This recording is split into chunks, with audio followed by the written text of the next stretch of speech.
Hey everybody, this is Ted Check, recovering reporter. Here's a headline from thegatewaypundit.com. What a shame. CNN shutting down entire opinion section of their website. Let's read on here. CNN is reportedly shutting down the opinion section of their website and has laid off some employees as a result. Isn't that just terrible news? Clearly said in jest with sarcasm there. The far left network has earned the miserable ratings and stats that are forcing them to do this. For almost a decade now, CNN has been indistinguishable from Democrat Party talking points, advancing whatever insane anti-Trump garbage the left churns out. It's ironic that they're shutting down the opinion section specifically. All of their news coverage comes off as opinion. So that is the opinion of the Gateway Pundit, and it's an opinion of a lot of people as well. And in my new book, which is coming out, it's called Saving the Beast. It's coming out either at the end of this month or possibly early September. I talk about the loss of viewership, the hemorrhaging of viewership, and in turn, loss of revenue that CNN has endured because of this opinion, that they are injecting their opinion into their news reporting. And so my thinking is they're doing they're misfiring here. That they're not thinking this through thoroughly, because in any news organization, opinion has its place in the opinion section. So when you crack open a new newspaper, you see an editorial or editorials, and you see op-eds, and you see columns. They have their place. Everything else is news. That's done by reporting. So you're presenting the issue in its entirety to your audience, and then they can make up their own mind, or they can use that as a springboard to follow up and conduct other research on their own, investigate, and come up with their own opinions. But the problem is that a lot of the media outlets in the mainstream media are telling people what to think. And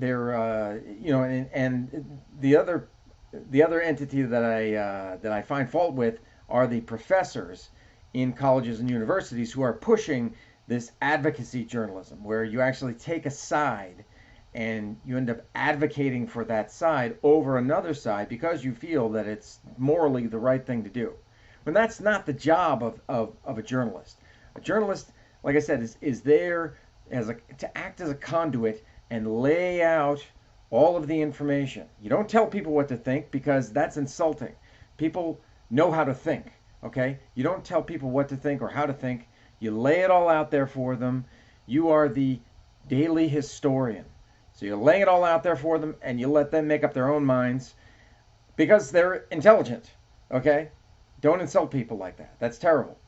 But that's what many organizations in the mainstream media have done. And in my book, I discuss how we got to this point of there's this erosion between the mainstream media and the American public, how we got here, and what can be done possibly if the mainstream media really, really wanted to. But they've got to take a long, hard look at themselves in the mirror, which is very difficult because they're always looking out here and they're never looking in here. So if they were to suddenly gain some type of introspection and wanted to know what could be done to repair that erosion, I give them my blueprint for what it's worth in my book, and it's called "Saving the Beast," because we had there is a phrase in journalism called "feed the beast." We got to feed the beast. Got to feed the beast. Got to produce content, and the beast was the newspaper. The beast could be journalism in general, and that's the way that I look at it. I talk about the craft of journalism and the industry of journalism and how it can be saved. So right now we're at this point where we need to save the beast rather than just feed the beast, because the beast is eating itself from within. The mainstream media has created such a void that other independent and citizen journalists have filled. They filled that vacuum. They filled that void. And so maybe it's time to just burn it all down and start over again, right? I don't know. I don't know what the answer is, but I'm not here for that to say exactly what the answer is. But I lay it all out there. If the mainstream media does want to remedy and repair the situation, But anyway, yeah, so CNN is going the wrong way with this. You're going the wrong way. They need to keep the opinion section and put all the opinions in the opinion section and take the opinions out of their reporting. That's what they need to do. So they've done themselves a disservice right here, themselves and their viewers. You know, it's just I just don't get it. It doesn't compute with me. And I'm a reporter, or I was a reporter for 25 years, so I kind of know what I'm talking about a little bit. Just makes no sense. No sense at all. Anyway, let me know your thoughts, and I will talk to you later.